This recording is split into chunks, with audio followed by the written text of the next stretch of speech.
जी अस्सलाम वालेकुम नाज़रीन, मैं हूं मुज़म्मिल शेख बिस्मिल और आप देख रहे हैं मेरा यूट्यूब चैनल। नाज़रीन, अगर आप फॉरेक्स ट्रेडर हैं और अगर आप चाहते हैं अपने करियर के अंदर बहुत ज़्यादा अच्छे तरीके से ग्रो करें या अगर आप अपना करियर बनाना चाहते हैं इस फील्ड के अंदर, तो मैं ये समझता हूं कि आज की वीडियो आपके लिए बहुत ज़्यादा इंपॉर्टेंट है। लंबी होने वाली है ये वीडियो, लेकिन इस वीडियो को आखिर तक देखिएगा ताकि आपको सही तरीके से सारी डिटेल समझ में आ सके। फॉरेक्स ब्रोकरेज फर्म के हवाले से इस तरीके की वीडियो शायद पाकिस्तान में तो क्या इंटरनेशनली भी अवेलेबल नहीं है किसी चैनल के ऊपर। तो मैं सिर्फ सुनी सुनाई बातें नहीं बल्कि अपना 6 साल का ब्रोकरेज फर्म्स ऑपरेशंस का, डीलिंग सर्विसेज का और ये ब्रोकरेज फर्म्स की रिस्क मैनेजमेंट सर्विसेज का जो मेरा अपना जाती तजर्बा है वो आपके साथ शेयर करने वाला हूं। तो मुझे उम्मीद है कि ये वीडियो आपके लिए बहुत ज्यादा फायदेमंद साबित होगी। सबसे पहले बात कर लेते हैं फॉरेक्स ब्रोकरेज होता क्या है। फॉरेक्स ब्रोकर एक ऐसा फाइनेंशियल एंटिटी या फाइनेंशियल इदारा है जो आपको ये सर्विसेज ऑफर करता है कि आप उसके प्लेटफॉर्म को यूज करते हुए ट्रेडिंग की सर्विसेज ले सकते हैं उससे। अच्छा, अब जब हम फॉरेक्स ब्रोकर की बात करते हैं तो वो सिर्फ फॉरेक्स नहीं है। फॉरेक्स का मतलब तो बिल्कुल करेंसी पेयर्स की हद तक है, ठीक है ना। फॉरेक्स सिर्फ करेंसी पेयर्स को कहते हैं, लेकिन जब हम फॉरेक्स ब्रोकर्स की बात करते हैं ना तो उसके अंदर सिर्फ और सिर्फ करेंसी पेयर्स नहीं आते बल्कि उसके अंदर बहुत सारी और भी चीजें आ रही होती हैं। यानी कि गोल्ड की ट्रेडिंग भी आ रही होती है, उसके अंदर सिल्वर भी है, ऑयल भी है और इसके अलावा स्टॉक्स भी हैं इंटरनेशनल मार्केट्स के। इसके अलावा आजकल तो बल्कि क्रिप्टो करेंसीज भी जो है वो फॉरेक्स ब्रोकर्स ही ऑफर कर रहे होते हैं। तो हम ये इसी ब्रोकर की बात कर रहे हैं, ठीक है ना। अब सवाल ये है कि हमें ब्रोकर की जरूरत क्यों है। तो ब्रोकर की जरूरत हमें इसलिए पड़ती है क्योंकि हमारा अपना कैपिटल छोटा होता है। अब जब हमारा अपना कैपिटल इतना छोटा है तो हम इंटरनेशनल मार्केट के अंदर ट्रेड कैसे कर सकते हैं। हमें एक ऐसी एंटिटी की जरूरत है कि जो हमारे सौदे आगे तक लेकर जाए। अब हम जैसे बहुत सारे लोग उसके पास है, मिसाल के तौर पर जब एक रिटेल ट्रेडर अपने 100, 200, 500 डॉलर जब लेकर आता है मार्केट के अंदर, अब उस जैसे 500,000 लोग जब एक ब्रोकर के पास आते हैं तो ब्रोकर की रीच जो है वो ज्यादा बढ़ जाती है। वो फिर लिक्विडिटी प्रोवाइडर्स तक उसकी रसाई हो जाती है और वो जो लिक्विडिटी प्रोवाइडर ने वो फाइनली फिर इंटर बैंक के अंदर अपने सौदे जो है वो एग्जीक्यूट करा रहे हो। फिर उससे एक स्टेप ऊपर चलते हैं तो फिर प्राइम ब्रोकर आ जाता है। प्राइम ब्रोकर क्या है? ये वो ब्रोकर है कि जो के रिटेल ब्रोकर को अपनी सर्विसेज दे रहा है, ठीक है ना। यानी कि यूं समझ लीजिए कि अगर आपके पास इलाके के अंदर कोई किराने की दुकान है और वो किराने की दुकान वाला फॉर एग्जांपल चावल आपको बेच रहा है, आप उसके पास से चावल लेने के लिए जाते हैं 1 किलो, 1.5 किलो, 2 किलो। कोई ऐसा ग्राहक आ जाता है कि जो 50 किलो चावल मांगता है तो वो किराने वाले के पास नहीं है फॉर एग्जांपल, तो वो अपने सप्लायर के पास जाएगा, वो अपने डिस्ट्रीब्यूटर को कॉन्टैक्ट करेगा कि भाई मुझे 50 किलो चावल चाहिए। तो वो डिस्ट्रीब्यूटर जो है वो मतलब अगर उसके पास होगा अवेलेबल तो वो उसको दे देगा, अदरवाइज वो अपने सप्लायर के पास जाएगा। तो इसी तरीके से जो है इसके अंदर भी सौदों का एक लेवल वाइज जो है ना सिस्टम चल रहा होता है कि फॉरेक्स ब्रोकर है यानी कि रिटेल ब्रोकर जो आपके साथ जुड़ा हुआ है फॉर एग्जांपल। अब उसके पास अगर सौदे ज्यादा हो गए और उसके पास उस सौदों को ठिकाने लगाने के लिए जगह नहीं है तो वो फिर प्राइम ब्रोकर से वो सौदे एग्जीक्यूट कराएगा। फिर वो प्राइम जो है वो प्राइम ऑफ प्राइम के साथ पीओपी के पास जाएगा और फिर प्राइम ऑफ प्राइम जो है वो लिक्विडिटी प्रोवाइडर के पास जाएगा। अब लिक्विडिटी प्रोवाइडर को आप यूं कह लीजिए कि वो होलसेलर है जिसके पास सौदे बड़ी क्वांटिटी के अंदर आ रहे हैं। अब सपोज कीजिए कि आप अपने रिटेल ब्रोकर के पास यानी कि छोटा मोटा कोई ब्रोकर है और उसके पास जाकर अपना सौदा एग्जीक्यूट करवाते हैं। आप जैसे 100 लोग और हैं, यानी कि टोटल मिसाल के तौर पर 200 लोग हैं फॉर एग्जांपल। 200 लोग अपने गोल्ड के अंदर ट्रेडिंग कर रहे हैं और 200 लोगों के अंदर से 150 लोग बाय के अंदर बैठे हुए हैं, 50 लोग सेल के अंदर बैठे हुए हैं। तो 200 बाय और सेल के ऑर्डर्स हो गए, जिसके अंदर से 50 जो है वो सेल के हैं और 150 जो है वो बाय के ऑर्डर्स हैं। अब 150 बाय के ऑर्डर्स के अंदर से 50 सेल के ऑर्डर्स को माइनस कर दें, ठीक है। कितने बच गए ऑर्डर्स?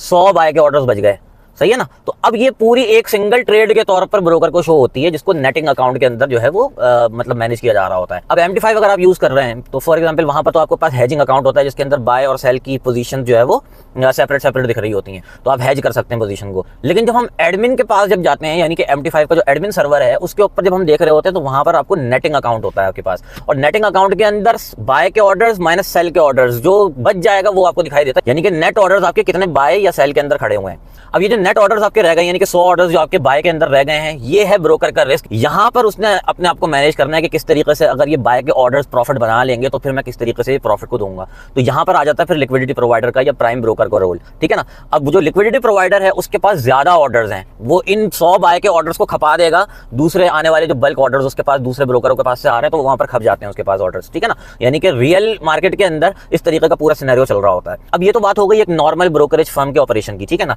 लेकिन अब यहाँ पर बात इतनी ज्यादा सिंपल नहीं है। यहाँ पर 3-4 किस्म के ब्रोकर्स होते हैं जो अलग अलग तरीकों से काम करते हैं। अब ये तो मैंने आपको सिंपल समझा दिया कि भाई ब्रोकर किस तरीके से काम करता है। उसके अंदर आपके पास स्प्रेड आ जाता है, कमीशन आ जाता है, जो ब्रोकर आपसे चार्ज करता है ये उसकी इनकम है, ठीक है ना। अगर वो सारे सौदे जो है वो आगे फॉरवर्ड कर रहा है तो वो एक मतलब कमीशन वगैरह या जो है ना जो भी चार्ज आपसे कर रहा है, मार्कअप स्प्रेड रख के कर रहा है चार्ज फॉर एग्जांपल। यानी कि लिक्विडिटी की तरफ से उसके पास रॉ स्प्रेड आई हुई होती है। रॉ स्प्रेड गोल्ड के अंदर चलती है 7, 8, 10, 11 डॉलर का पर लॉट का हिसाब किताब चलता है। उससे ऊपर जितना भी है वो मार्कअप है जो ब्रोकर ने ऐड किया हुआ है, ठीक है ना। यानी कि $22 $25 का मतलब स्प्रेड अगर आपको शो हो रहा है तो वो बीच में अंदर ब्रोकर का ऑपरेशंस का मतलब खर्चा है या कमीशन है या जो भी आप उसको नाम दे सकते हैं, ठीक है। लेकिन बात इतनी सिंपल रहती नहीं है। वो सिंपल क्यों नहीं रहती? सिंपल इसलिए नहीं रहती क्योंकि ब्रोकरेज फर्म का जो धंधा है वो बड़ा कॉम्पिटेटिव धंधा है, ठीक है ना। और इस धंधे के अंदर मतलब बहुत ज़्यादा काले काम भी हो रहे होते हैं, बहुत सारी बेईमानियां भी हो रही होती हैं, बहुत कुछ जो है क्रम्स का एक्स्ट्रा ऑर्डिनरी चल रहा होता है मतलब मार्केट के अंदर। अब मैं आपको मतलब ए बुक और वी बुक की तरफ थोड़ा सा समझाता हूँ कि ये क्या ए बुक और बी बुक क्या होती है। ए बुक और बी बुक यानी कि आपने अक्सर सुना होगा कि भाई ब्रोकर जो है वो आपके अगेंस्ट में ट्रेड कर रहा होता है, आपके खिलाफ ट्रेड में बैठा हुआ होता है, इस वजह से आपके स्टॉप लॉस हिट हो जाते हैं या पता नहीं क्या क्या अगड़म शगड़म आपने बातें सुन के रखी होंगी। ए बुक और बी बुक का समझा देता हूँ मैं आपको। ए बुक और बी बुक वो होती है कि यानी ए बुक जो है वो डायरेक्ट लिक्विडिटी के ऊपर सौदे जा रहे हैं सारे, ठीक है ना। यानी कि सौदा जो है वो क्लाइंट की तरफ से आया और डायरेक्ट लिक्विडिटी के ऊपर निकल गया, ठीक है। ये सिंपल ए बुक इसको कह लीजिए। ए बुक हमारे यहाँ इस्तेमाल नहीं होता इस तरीके से, मतलब ब्रोकरेज फर्म्स की इस्तेलाह नहीं है ए बुक बी बुक, ठीक है ना। और बी बुक क्या होता है? बी बुक ये होता है कि भाई आपका सौदा जो है वो ब्रोकर ने अपने पास इंटरनली एग्जीक्यूट करा दिया, अब उसकी रिस्क मैनेजमेंट ब्रोकर का जिम्मा है, ठीक है ना। यानी कि अगर प्रॉफिट अगर आपने कर लिया तो वो ब्रोकर चाहे अपनी जेब से देगा लेकिन वो आपको देगा, और अगर आपने प्रॉफिट नहीं किया, नुकसान कर लिया, तो वो ब्रोकर का फायदा है, ठीक है। तो ये जो है इसका बी बुक का सिस्टम होता है। यहाँ पर हमारे यहाँ जो नॉर्मली ब्रोकरेज फर्म्स काम करती हैं, जैसे मिसाल के तौर पर एक्सनेस हो गया, एक्सएम हो गया, या फिर जो है मतलब और दूसरे ब्रोकर हैं। एक्सनेस की बात अगर हम कर लें मिसाल के तौर पर, तो ये प्रॉपर बी बुक ब्रोकर है। प्रॉपर बी बुक ब्रोकर मतलब 100% बी बुक है, मतलब इसके पीछे लिक्विडिटी के ऊपर कुछ सिस्टम नहीं है। और लिक्विडिटी के ऊपर सिस्टम ना होने की वजह मतलब ये कोई बुरी बात नहीं है, ये कोई गलत बात नहीं है, कोई नेगेटिव बात नहीं है। बेसिकली मार्केट मेकर का इनका लाइसेंस है। अब मार्केट मेकिंग जो है वो ये होती है कि भाई इस क्लाइंट के पास से सौदा आया, आपके पास ऑलरेडी इतनी बड़ी तादाद के अंदर क्लाइंट्स हैं कि वो खप जाते हैं सारे सौदे ना। यानी कि मिसाल के तौर पर 10 मिलियन क्लाइंट है, 1 मिलियन क्लाइंट है, फॉर एग्जाम्पल 10 लाख क्लाइंट्स हैं। 10 लाख क्लाइंट्स के अंदर इतनी बड़ी तादाद के अंदर एट अ टाइम बाइंग और सेलिंग हो रही होती है कि उसके अंदर इनको जरूरत नहीं होती कि लिक्विडिटी प्रोवाइडर के ऊपर भी सौदा भेजें, ठीक है ना। यानी कि बड़े ब्रोकर जिसको मैनेज कर लेते हैं आराम से, कोई ऐसा इशू नहीं होता। लेकिन प्रॉब्लम एक आती है और वो प्रॉब्लम ये आती है कि इनका कॉन्फ्लिक्ट ऑफ इंटरेस्ट रहता है हमेशा। यानी कि इनका इंटरेस्ट हमेशा ये रहेगा कि ब्रोकर जो है वो हमेशा लॉस करे। अब ये इसी कॉन्फ्लिक्ट ऑफ इंटरेस्ट की वजह है कि आपको जो है ना बहुत मरतबा मतलब ऑफ कोर्स के एरर आ रहे होते हैं, बहुत सारे मरतबा एक्सनेस के ऊपर आपको दूसरे एरर्स आ रहे होते हैं। मतलब इतनी ज़्यादा आपको जो है वो स्लिपेज मिल जाएगी कि जो है वो 2-2, 3-3, 4-4 डॉलर की भी जो है ना, ऐसा भी होता है कि गोल्ड के ऊपर 4-4, 5-5 डॉलर की स्लिपेज भी आपको एक्सनेस के ऊपर देखने को मिल रही होती है। तो ये उसकी वजह बुनियादी तौर पर इनके जो मतलब डीलिंग सर्विसेज हैं वो जाहिर सी बात है कि वो इसको मेक श्योर कराती हैं कि ज़्यादा से ज़्यादा फ़ायदा अपनी जेब के अंदर जाए, और आपको जो है जो इनके जो पिंग है उसका जो वर्स्ट पॉसिबल ऑर्डर है वो आपको मिलता है। मतलब जो है ना, जैसे आप जब एग्जीक्यूट करा रहे होते हैं ऑर्डर को, तो उसके अंदर एक होता है कि बेस्ट ऑर्डर आपको मिलता है, बेस्ट प्राइसिंग आपको मिल रही है, और एक होता है मतलब ये एग्जीक्यूशन के ब्रोकर्स की बात कर रहा हूँ मैं कि जो अच्छी एग्जीक्यूशन के ब्रोकर्स हैं वो आपको मतलब बेस्ट ऑर्डर आपको मिल जाता है वहाँ पर। लेकिन एक्सनेस के ऊपर क्या है, मतलब इन्होंने अपनी टेक्नोलॉजी को शायद इस तरीके से अपडेट किया हुआ है कि इनका आपको हमेशा वर्स्ट पॉसिबल उस सेशन का, उस जो है अगर इसका उस नैनो सेकंड के अंदर जो एग्जीक्यूशन हो रही है उस एग्जीक्यूशन का सबसे वर्स्ट ऑर्डर आपको मिल रहा होता है। ये मैं कोशिश कर रहा हूँ कि लेमैन टर्मिनोलॉजी के अंदर आपको समझाने की कोशिश कर रहा हूँ, ठीक है ना। अब इनके पास ऑर्डर ज्यादा है तो जाहिर सी बात है कि स्वैप फ्री अकाउंट दे पाते हैं। तो इसके अंदर टाइप्स के अंदर अगर देखें ना हम, तो एक मार्केट मेकर ब्रोकर है जो कि अपने पास ही इंटरनली डील कर रहा है सारे सौदों को। दूसरा एनडीडी ब्रोकर आ जाता है, यानी कि no dealing desk broker. No dealing desk के अंदर फिर सब टाइप्स दो सब टाइप्स हैं, एक एसटीपी स्ट्रेट थ्रू प्रोसेसिंग और दूसरा इलेक्ट्रॉनिक कम्युनिकेशन नेटवर्क यानी कि ईसीएन, ठीक है ना। स्ट्रेट थ्रू प्रोसेसिंग के अंदर सिंपली ये होता है कि भाई जो भी सौदा आएगा सीधा सीधा ब्रोकर के पास जाएगा, और ईसीएन इलेक्ट्रॉनिक कम्युनिकेशन नेटवर्क के अंदर जो है वो जो ईसीएन का जो पूल है जिसके अंदर लिक्विडिटी इंटर बैंक का जो पूल है डायरेक्ट जो है वहाँ पर मतलब ये टेक्नोलॉजी है basically. ECN is not type of broker, ये एक टेक्नोलॉजी है बेसिकली जिसके अंदर जो है आपका सौदा डायरेक्ट मार्केट के अंदर उतर जाता है, ठीक है ना। और मार्केट के अंदर उतरने के बाद जो आपको बेस्ट पॉसिबल प्राइसिंग है वो आपको मिल जाती है। तो ये जो है इसका नॉर्मली ये कैटेगरीज हैं। लेकिन ऑलमोस्ट 100% ऑफ मतलब ये जो डिस्काउंटिंग ब्रोकर जितने भी हैं पाकिस्तान के अंदर मौजूद जो इस वक्त काम कर रहे हैं वो 100% मतलब मैं 99% की बात नहीं कर रहा, 100% हाइब्रिड मॉडल के ऊपर ही काम करते हैं। यानी कि उनका कुछ हिस्सा सौदों का वो अपने इंटरनली मैनेज हो रहा होता है और कुछ जो है वो रिस्क मैनेजमेंट के लिए लिक्विडिटी वगैरह के ऊपर लगा देते हैं, ठीक है ना। अब बात कर लेते हैं थोड़ी सी रेगुलेशंस के ऊपर ना। रेगुलेशंस के हवाले से बहुत सारे लोग कहते हैं कि यार ये साइसेक की रेगुलेशन है, यानी कि साइप्रस की रेगुलेशन है, और ये फलां ब्रोकर जो है ये जो है ना एफएससी से यानी कि मॉरिशियस से, और जो है वो दुबई से, पता नहीं कहाँ से, ऑस्ट्रेलिया से, इधर उधर से जो है ना वो रेगुलेटेड है। ये सारी बातें होती हैं। लेकिन एक बात समझ लीजिए कि पाकिस्तान, इंडिया, बांग्लादेश, अफगानिस्तान, इधर उधर जितने भी ब्रोकर्स जो इंटरनेशनली काम कर रहे हैं ना, जैसे एक्सनेस हो गया, ऑक्टा एफएक्स हो गया, या फिर दीगर जितने भी ब्रोकर्स हैं, मतलब आपको जो भी आप नाम लेंगे, यानी कि जैसा पाकिस्तान है अगर, तो पीएमईएक्स के अलावा जितने भी ब्रोकर्स हैं कोई भी पाकिस्तान के अंदर रेगुलेटेड तो नहीं है, ठीक है ना। अब ये बात करते हैं कि भाई हम साइप्रस रेगुलेटेड हैं, तो साइप्रस रेगुलेशन का पाकिस्तान को कोई फायदा नहीं है। उसकी वजह यह है कि जब आप पाकिस्तान के अंदर इनके साथ रजिस्टर होते हैं ना, तो ये आपको साइप्रस की रेगुलेशन के अंडर में थोड़ी डालेंगे, आपको ये मॉरिशस की रेगुलेशन की एंटिटी के अंदर नहीं डालते, ये आपको डालते हैं एसवीजी के अंदर, सेंट विंसेंट। अब सेंट विंसेंट तो लाइसेंस ही प्रोवाइड नहीं करता, ये किस तरीके से आपको उस एंटिटी के अंदर डाल रहे हैं। यानी कि बेसिकली वो बिजनेस की रजिस्ट्रेशन होती है कि भाई आपको इजाजत है कि आप दूध का कारोबार कर लें, आप जो है ज़्यादातर आपको जूते की दुकान खोल लें तो ये कहते हैं कि नहीं हम ये फॉरेक्स ब्रोकर हैं, तो जो है ना ये आपको SVG के अंडर में डाल देंगे, या फिर जो है वो सीशेल्स आजकल बहुत चल रहा है। इसी तरीके से कॉमरोस, बेलीज़ की, लाटविया की जो है ये रेगुलेशंस चल रही हैं। ये सारी ऑफशोर कंपनियां हैं, बहुत छोटी सी अमाउंट के अंदर आपको जो है ये वो लाइसेंस दे देती हैं, और वो लाइसेंस बेसिकली फाइनेंशियल लाइसेंस नहीं होता, मतलब उसकी कोई हैसियत भी नहीं है, ठीक है ना। तो वो उसके अंदर आपको उसके एंटिटी के अंदर डाल देते हैं, उसका कोई फायदा नहीं होता। और यही वजह है कि आपको मतलब अब मैं नाम नहीं ले रहा कि 100 की लेवरेज, 200 की लेवरेज, 500 की, 1000 की लेवरेज, 2000 की लेवरेज जो आपको मिल रही होती है, उसकी वजह यही है बुनियादी तौर पर कि पीछे कोई रेगुलेशन नहीं है, सही है ना। वरना अगर साइसेक की अगर हम बात करें तो 31:30 तक की लेवरेज मिलती है वहाँ पर।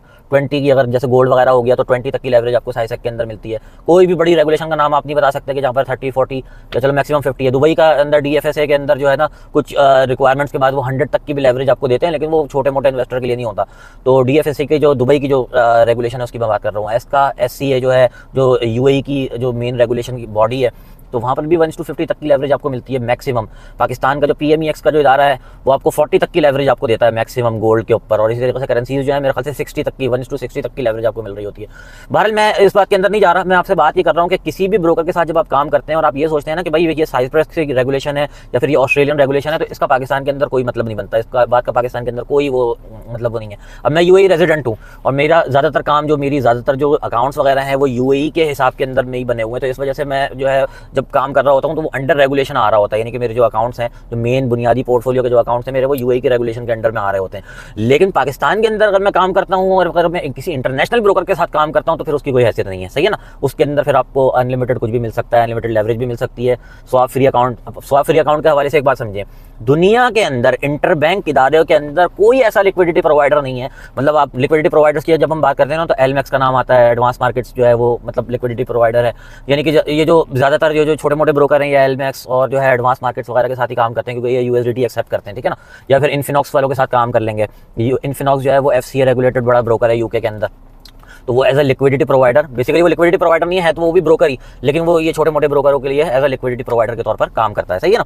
तो कहाँ मिलती है आपको इतनी लेवरेज और कहाँ मिलता है आपको swap free account? There is no swap free account, swap free जैसी कोई चीज़ नहीं होती दुनिया के अंदर, सही है ना। यानी कि बैंक के अंदर सौदा जब भी एग्जीक्यूट होगा तो उसके ऊपर इंटरेस्ट रेट या तो आपको देना पड़ेगा या ले हो गया। फॉर एग्जाम्पल आपने ऑस्ट्रेलियन डॉलर बाय किया, मतलब ऑस्ट्रेलियन डॉलर US डॉलर के अगेंस्ट में लॉन्ग कर दिया, तो बाय जब भी आप करेंगे तो क्योंकि आपने US डॉलर बेचा है, सही है ना, और ऑस्ट्रेलियन डॉलर लिया है, अब ऑस्ट्रेलियन डॉलर का जो इंटरेस्ट रेट है वो कम है, तो इस वजह से आपको हमेशा जो है वो स्वैप देनी पड़ेगी, और वेडनेसडे वाले दिन 3 गुना स्वैप देनी पड़ेगी आपको, सही है ना। तो ऐसा कोई सीन नहीं होता कि आपको swap free account unconditionally unlimited आपको मिल जाए, क्योंकि पूरी दुनिया का निज़ाम ही इसी तरीके से चल रहा है, सही है। तो आपको स्वैप देना ही पड़ेगा। अब ये जो स्वैप फ्री अकाउंट आपको दे रहे होते हैं तो फिर उसके अंदर वो फिर कहीं और आपके साथ मतलब कुछ ना कुछ कहीं ना कहीं से वो पूरा कर रहे हैं ना, या तो फिर जो है कुछ ऐसा कॉन्फ्लिक्ट ऑफ इंटरेस्ट है कि वो आपके अकाउंट उड़ाने के ऊपर उनका साइकोलॉजिकली एक सिस्टम होता है कि आपके अकाउंट उड़ेंगे ही उड़ेंगे उनके, मतलब वो ऐसी चीज़ आपको दे रहे हैं कि जिससे आप कंट्रोल में नहीं रहते। जैसे आपको अनलिमिटेड लेवरेज दे दिया, आप अनलिमिटेड सौदे खोले चले, आपको पता ही नहीं है कि आपकी क्या रिस्क मैनेजमेंट लेवल रहेगा आपका। मतलब आपके पास जब स्वैप होता है तो आपके पास ये ऑप्शन होता है ना कि भाई आप जो है वो रात जब हो जाए तो ट्रेड बंद कर दें। इसी तरीके से डिपॉजिट बोनसेस, मतलब डिपॉजिट बोनस क्या होता है? There is nothing like deposit bonus, यानी कि 20% आपको लूजेबल बोनस दिया हुआ है। वो बेसिकली यही होता है कि आपके ट्रेडों को मतलब मैनेज किया जा रहा होता है, समझ रहे हैं आप बात को। तो बुनियादी तौर पर अगर हम देखें ना तो जब भी आप किसी ग्लोबल ब्रोकर के साथ काम कर रहे हैं तो उसकी रेगुलेशन की एंटिटी के अंदर आप आए तब तो सही है, लेकिन अगर आप उसकी रेगुलेशन की एंटिटी के अंदर नहीं है ना तो फिर जो है वो फिर मतलब मैटर नहीं करता। फिर उसके बाद सिर्फ और सिर्फ रिव्यूज़ की बुनियाद के ऊपर या क्रेडिबिलिटी की बुनियाद के ऊपर या गुडविल की बुनियाद के ऊपर आप उसके ऊपर भरोसा कर सकते हैं कि हाँ भाई ये मेरा डिपॉजिट और मेरी ट्रेडों को ख़राब नहीं करेगा। मतलब बस यही आपके पास एक वो है गारंटी, इसके अलावा और कोई गारंटी नहीं है। वरना फिर जाएं PMEX के साथ काम करें, पाकिस्तान के अंदर बैठे हुए हैं तो, या फिर जो है अगर इंडिया के अंदर है फॉर एग्जांपल तो सेबी रेगुलेटेड ब्रोकर के साथ आप काम कर सकते हैं, या फिर दुबई आ जाएं। लेकिन फिर वही बात है कि जो हमारे जिस तरीके का गैम्बलिंग माइंडसेट है उसके अंदर आपको लेवरेज भी ज़्यादा चाहिए, स्वैप फ्री अकाउंट भी चाहिए, बड़ी बड़ी लॉटें भी खोलनी है, सब कुछ आपको चाहिए, स्प्रेड भी कम चाहिए, मतलब सब कुछ चाहिए आपको। तो फिर कहीं ना कहीं कोई ना कोई सिक्योरिटी कंसर्न तो, सेफ्टी कंसर्न तो रहेगा। बस एक चीज़ को आप ध्यान में रखिए कि जो भी ब्रोकर जिसके साथ आप काम कर रहे हैं वो एटलीस्ट इनमें से कोई 3 रेगुलेशन के अंदर हो, या तो FCA रेगुलेटेड हो, मतलब वो एंटिटी तो आपको FCA नहीं देगा, लेकिन अगर वो FCA होगा तो फिर दायरा है कि उसके ऊपर जो है ना ये बर्डन होता है कि भाई मुझे कुछ ना कुछ अपना नाम खराब नहीं करना है, सही है ना, क्रेडिबिलिटी को खराब नहीं करना। तो FCA financial conduct authority of UK जो है वो, या फिर ASIC ऑस्ट्रेलिया की रेगुलेशन हो, या फिर साइसैक, ये जो है 3 रेगुलेशन है, ये जो है ज्यूरिसडिक्शन लेवल 2 के अंदर आती है। मतलब USA के बाद ये 3 बड़ी जो है ना ज्यूरिसडिक्शन हैं जिसके अंदर जो है हम ये कह सकते हैं कि भाई यहाँ से रेगुलेटेड ब्रोकर जो है वो एटलीस्ट अफोर्ड कर सकता है बड़ा काम करने को, सही है ना। इसके अलावा अगर कोई है तो वो फिर भाई खतरा है, सही है ना। तो ये बात आप जहन में रखिएगा अपने कि ये खतरा है और कभी भी कुछ भी हो सकता है। सही है, तो उम्मीद करता हूँ कि आपको ये वीडियो पसंद आई होगी, समझ में आई होगी, और नेक्स्ट वीडियो किस टॉपिक पे होनी चाहिए ये भी बताइएगा और सजेस्ट कीजिएगा कि क्या क्या चीज़ें आप जानना चाहते हैं मज़ीद। तब तक के लिए इजाज़त दीजिए, अल्लाह हाफिज़।